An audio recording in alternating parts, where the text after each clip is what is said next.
Baseball better wake up. The Dodgers just went back-to-back without even playing their best baseball. Imagine what happens when they do.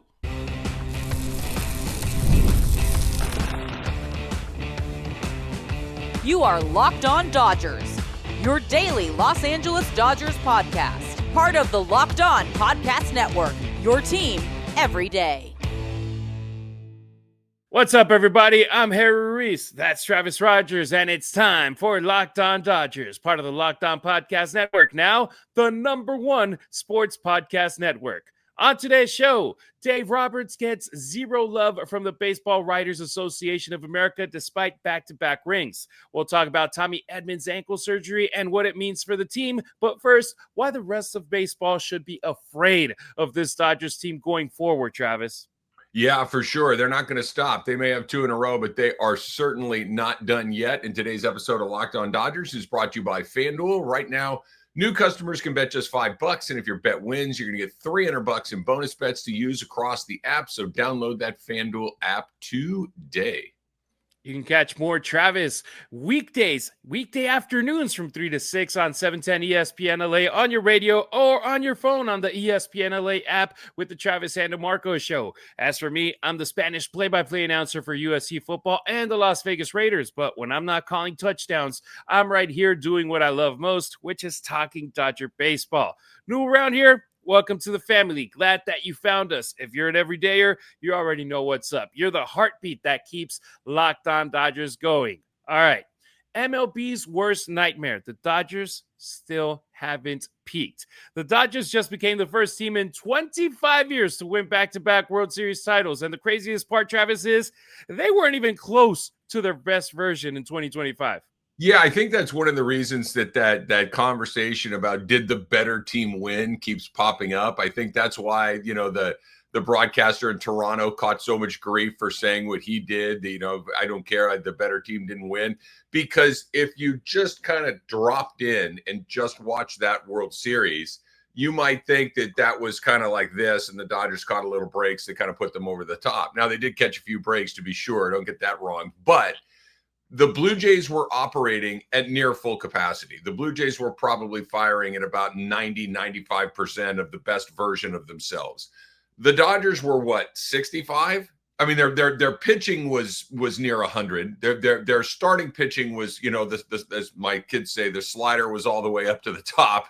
But the rest of it, their offense was way below 50%. No one was really hitting at all. So yeah, I think that when this team does fire on all cylinders, when it does get fully unlocked, if they can ever get those two things going at the same time, I mean, I think we know what it'll look like, and it'll look about as close to an unbeatable baseball team as there possibly is. Now, there's no such thing. You can always lose a ball game, but I do think that when that offense is doing what it can do, combined with the pitching being close to what we saw, they're going to be really tough to beat. And by the way, they're not done. They're going to go try to make the team better in the offseason. They are a relentless machine. And this is why I know I'm a Dodger fan. I think that I can speak for a lot of Dodger fans out there as well, is 2 is great. They want 3. And if they get 3, they're going to want 4. They're not going to stop. They're not going to put their feet up and say, hey, we did what we're here to do, and now let's just see what happens next. They're to continue to push forward.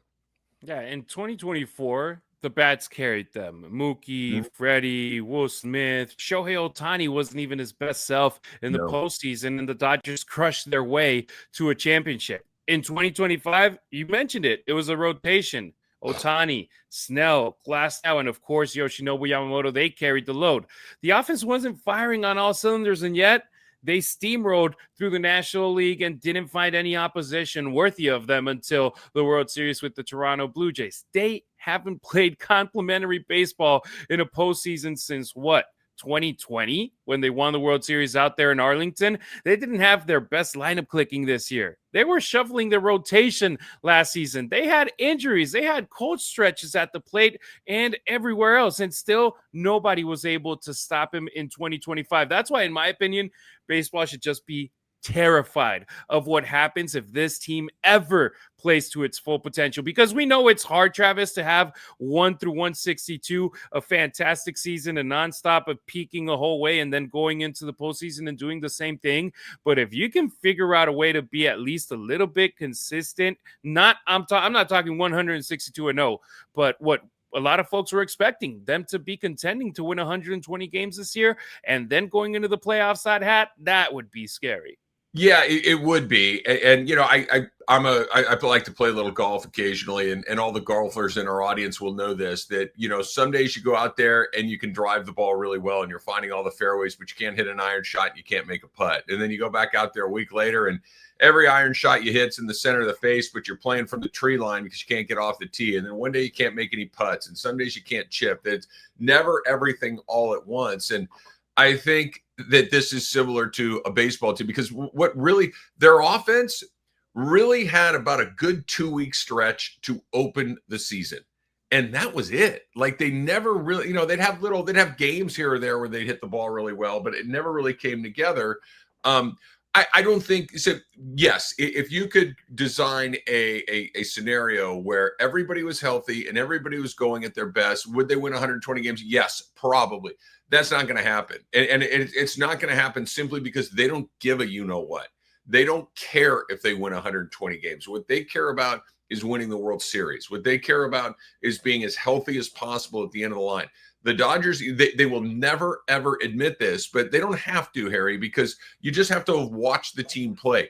They don't care about the regular season. It's not that they're not trying, but they just need to win enough to get into the tournament, and that's when they're going to hit the gas. The way that they managed last season, the way that they handled their starting pitching, the way that they handled, Mookie Betts going through a long slump, the way that they handled Max Muncy going through a long slump, the way that, so many different guys kind of ebbing and flowing, they just kind of said, yeah, it doesn't matter. We're still in first place. Just keep going, just keep going, just keep going. We'll be there when we need to be there. I don't think they're ever going to do that regular season thing where they try to stack up a bunch of – now, it may just happen because they're that good, but I don't think it's a priority when they're going to, get on the field in the spring training and get ready for the 2026 season. Their goal is to win the World Series, not win, 110, 115 games. When you look around baseball, Travis, how many other teams can win a World Series while having parts of their roster underperform the way that the Dodgers did? None. I mean, it literally is none. They're the only team, and it's because of guys like Miguel Rojas and Kike Hernandez and Andy Pajes and all these other guys, that the bottom of their roster is better than everyone else's. Their top is better, but Mookie had a terrible year. Freddie had a decent year, but it wasn't like a prime Freddie Freeman year. The only guy that hit the way that you would expect him to hit was Ohtani. Everyone, and Will Smith, but even he cooled off the end of the year because, he's a catcher and everything else. But yeah, nobody else can do this. For these teams, look at what happened to the Phillies in the playoffs. Harper and Schwarber and those guys went cold at the worst possible time. They couldn't do anything. Look at what the Brewers did. They won a bunch of games during the regular season. They just ran into a better team. They couldn't do anything. The Dodgers are the only team that doesn't have to be close to the best version of themselves to win a bunch of games. They're the only one, and it's not even close. Yeah, if the Dodgers were a slugfest team in 2024 and then in 2025 they were a pitching machine, what happens when the Dodgers in 2026 could potentially become both? Because look at everything, how it's going all around. Shohei Ohtani, a full season healthy, up on the mound. A rotation that doesn't need constant juggling. A Roki Sasaki, whose confidence is through the roof after being the savior for the bullpen, is now going to be in the rotation. A Tyler Glasnow and Blake Snell, who we hope that we have for more than 3 months in the season, unlike last year. Mookie, Freddie, we know they're aging, but at the same time, they're amazing players who slumped in October, but at the same time, you trust them whenever they're out there. So it's not a matter of if, it's a matter of when. And that's when baseball's biggest fear becomes reality. Yeah, I don't think we're going to see what you just described. I don't think they're ever going to use their pitchers like that. They're just not going to. They're not going to have Tyler Glasnow make 35 starts. Blake Snell's not going to make 35 starts. Ohtani, sure as you know what, is not going to make 35 starts. They're going to get those guys they want them to make 18 starts. They want him to pitch about 125 to 150 innings. And then, even Yamamoto barely got over 200 innings, and he pitched the entire season in the postseason. They're just not prioritizing that. I don't want to say it's a shame, because we know what we get at the end of the line. You get a team that's trying to win the World Series, but they just do not care about the day in and day out of the regular season. They care about October and being healthy, and they're going to do everything they can to massage that roster to be that way. The good thing here is that we're not going to have to wait until July to see Shohei Ohtani pitch an inning or True. 2 innings. We're going to have Shohei Ohtani available potentially for opening day to go out there and pitch 5, 6, and then you could give him a little bit of rest midway through the season and ramp him up once July rolls again. We'll see. I'm not breaking any news. We'll see. I think you're going to see a lot of guys really, really delay the start of their season on the mound. I think they figured out something that no one else can do, and I think they're going to try to do it again. So it's going to be Emmett Sheehan, Bobby Miller, all those guys. Not Bobby Miller. No, Bobby Miller. but yeah, Emmett Sheehan and Robleski and, Landon Knack. Asparius. Gavin Stone comes back next year. River Ryan comes back next year. You got a bunch of guys that didn't even pitch this year for this team that could play a huge role in it. They got a lot of options. I tried throwing that Bobby Miller wrench in there to see if you bit it right there. And Travis was on it right there.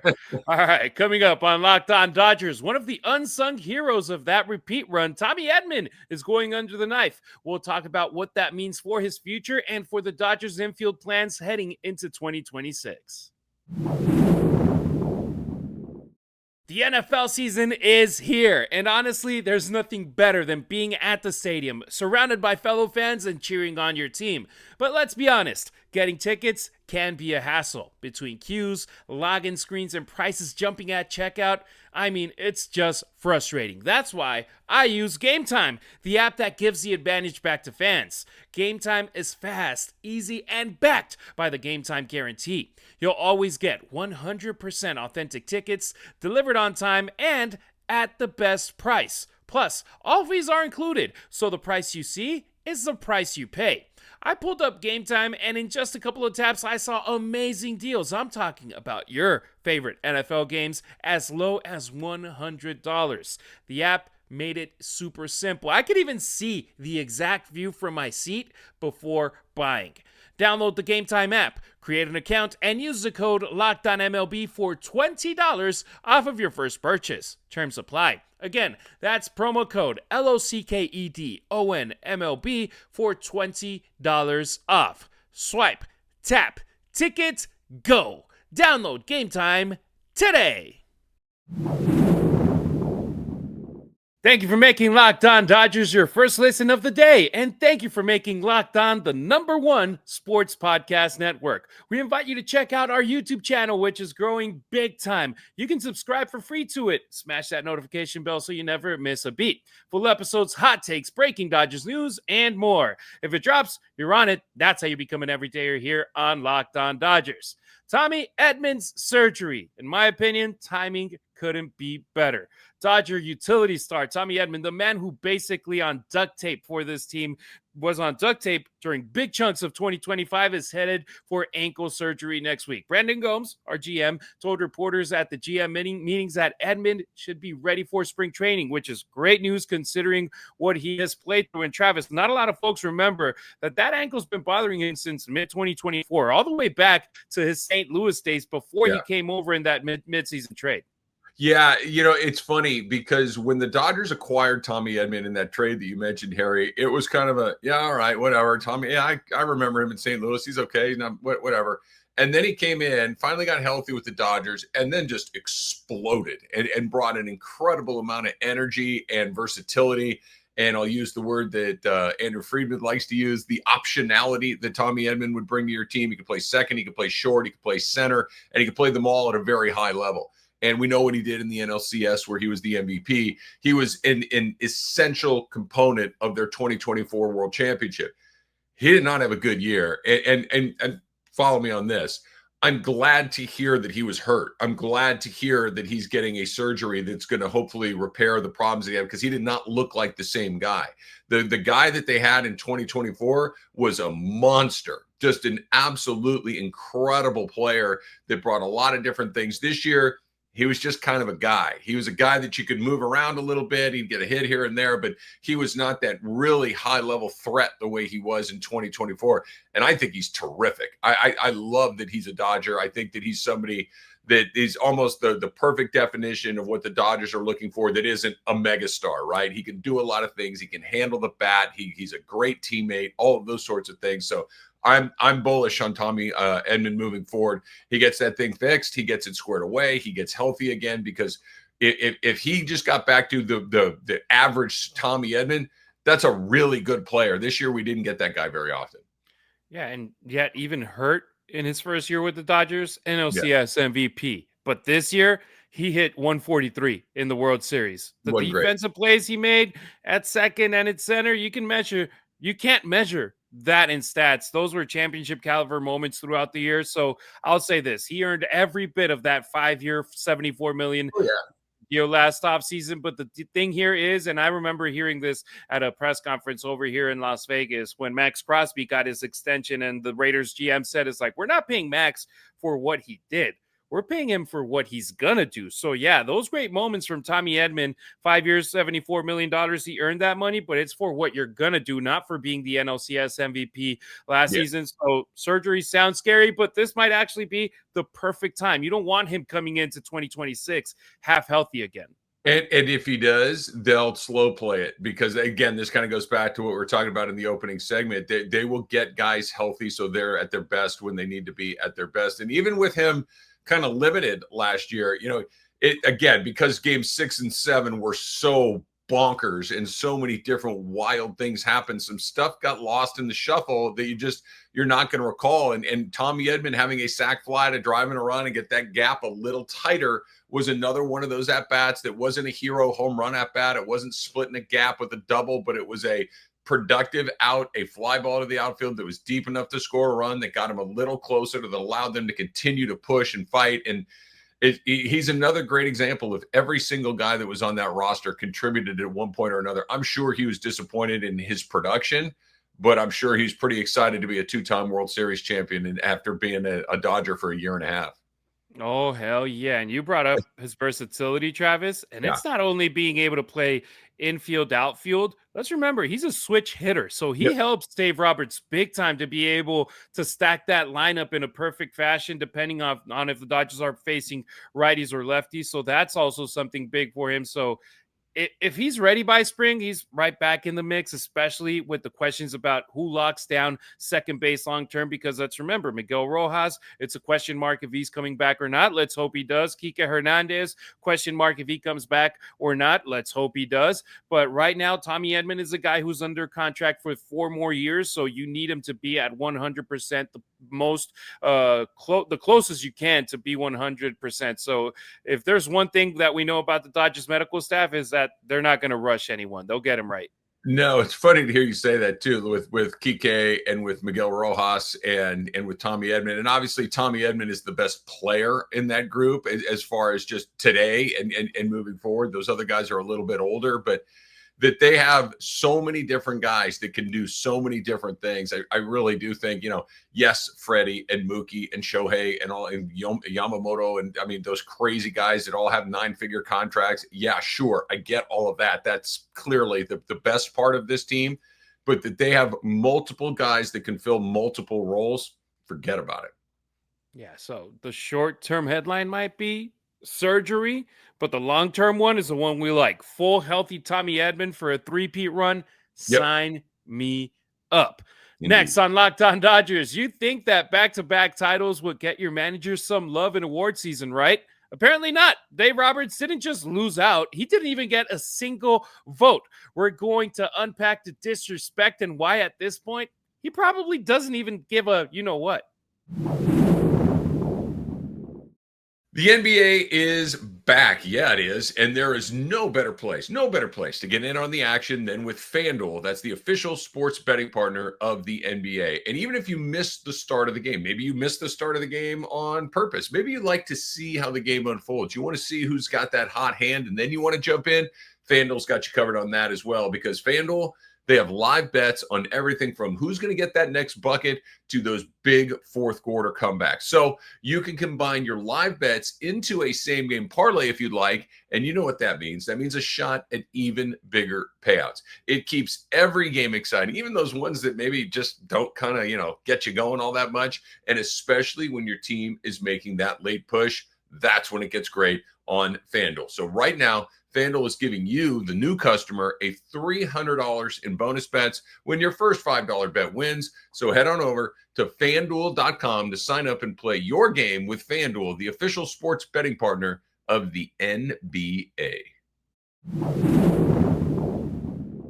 Don't forget to follow Locked On Dodgers not only on YouTube, but on X, Instagram, and TikTok as well. You can find Travis on social media at Travis Rodgers on X and Instagram. Rodgers, just like Dodgers, but replace the D with an R. Meanwhile, I'm at Harry Ruiz on X, at Harry_Ruiz on Instagram, and at Harry Ruiz_ on TikTok.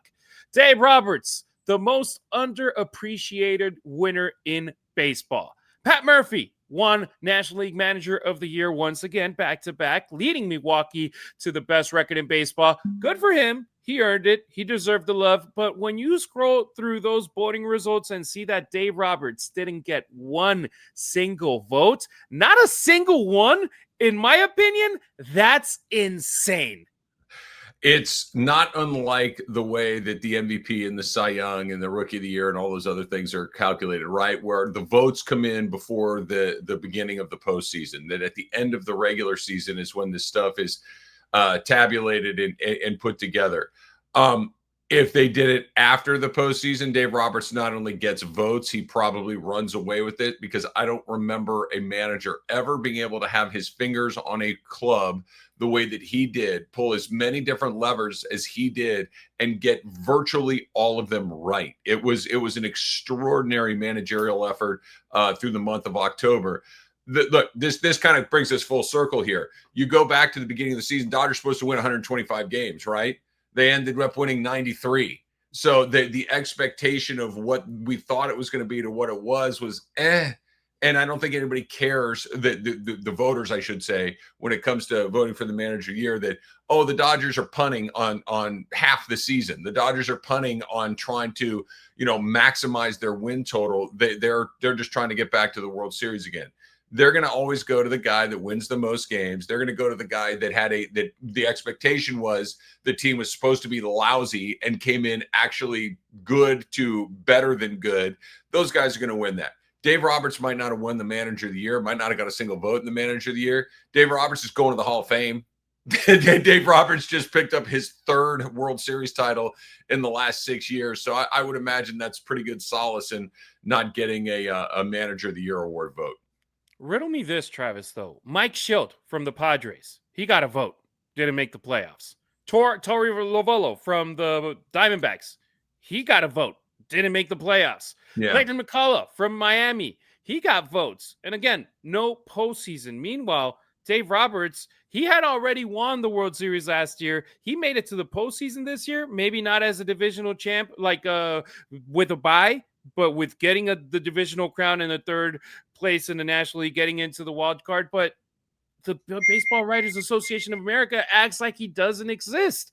And here's a trivia for you, Travis. Since 2017, and I'm using 2017 because Dave actually won this award in 2016, there have been 270 Manager of the Year ballots. Guess how many first place votes he has gotten since in those 270 ballots? Is it zero? No. Fortunately, it ain't zero, but the number is ridiculous. It's less than 10%. Oh, wow. Okay. 22 first place votes total. Don Mattingly, he had one season where he got 20 first place votes. And when's the last time that Don Mattingly was managing a team? Because right now he's the bench coach with the Blue Jays. So it's like, I just can't get it, where it's like, okay, so is it Manager of the Year, or is it whoever manages a crappy team to a better result? It's that. The year? You just answered your own question. It's that. It's not who's the best manager of the year. It's who is the manager of the team that's a little bit better than we thought they were going to be. That's what the award is. Change Yeah. the name of the award then. That's not manager of the year. It's like, okay, so is it a manager of rookies? Is it a manager of crappy teams? Or is it just a manager of the year overall in baseball? I'm not good enough with a computer to do this myself, but anybody out there that wants to do this and send us the results, I bet you if you went back over the last, let's just use the 21st century, start in 2000 and end up where we are right now. And if you went and looked at their Vegas win total before the season, and who won the manager of the year, it is almost exclusively guys that outperformed their win total expectations. Because, and by the way, the Dodgers win total expectation is huge, right? The Dodgers are expected to win 100 games every year, and they do. So you don't get credit for doing what you're supposed to do. You get credit for doing what you were unexpected to do. And it's goofy. This is one of those things that, and Dave Roberts for a long time received a ton of criticism. And I think that he's changed a lot because prior to, I think, the 2024 season, it was we do this and we do this and we do this. And we never vary from our approach that this is how we're going to organize these things. And during the regular season, that works really well. In the postseason, not so much. So I think there was a little stigma on him in the last few years that is now gone, because the last 2 years, they've clearly gone away from the formulaic. They've gone a little bit more by the artistic feel of it all, and it's worked a great deal. But that when you're expected to win 110 games and you win 93, nobody's going to vote for you for manager of the year, even if they probably should.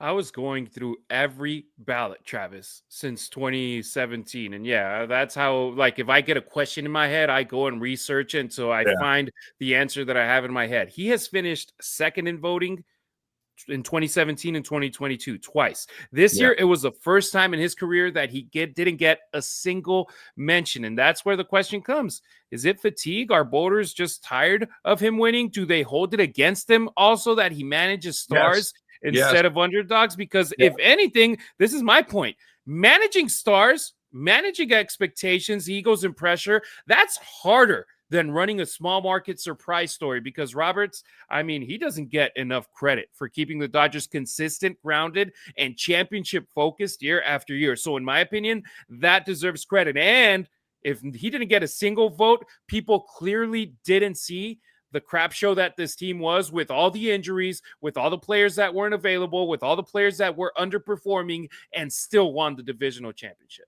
Yeah, you're right about all of that. I think that one of the things that he's in a good spot, even if he's not getting those sort of votes, is that the chatter in and around LA is gone, right? There's no more do they need to make a change? Like and I'm not going to pretend that I wasn't one of the people asking the questions. And for a long time, it's like, hey, maybe they just need to change this up for the sake of changing it up. They keep running into the same sort of problems over and over again. And not that it was his fault, but maybe they just need some new leadership, a new voice, and that is completely gone, that is just no longer a point of discussion, that the Dodgers have their manager.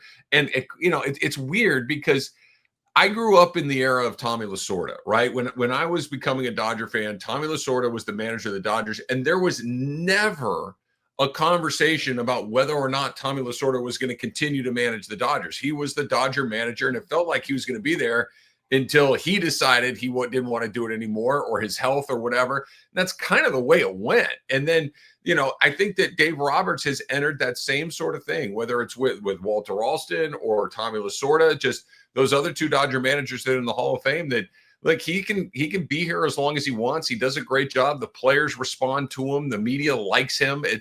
He's in a terrific spot. And I'll be honest, I did not think that this is how this story would end for him. And I'm thrilled to have been wrong, because they got the right guy at the top.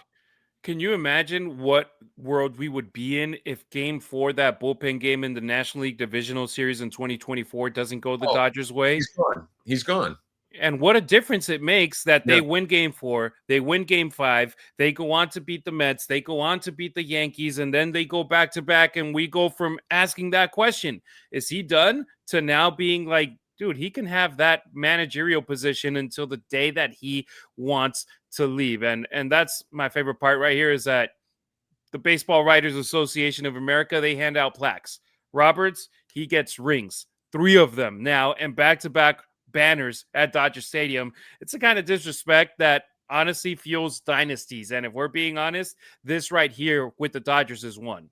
Yeah, he's going to the Hall of Fame. That's the ultimate. Yeah, what you can. I'm going to Cooperstown. I'll see y'all later. And he is. But no matter what happens moving forward, he's going. Period. Full stop. No disrespect to any of the managers that have won that award the last couple of years. It's like, what would you prefer if you put option A or option B? Back-to-back manager of the year or 3 World Series championships and a Cooperstown plaque? No doubt. No doubt about it. 1000%.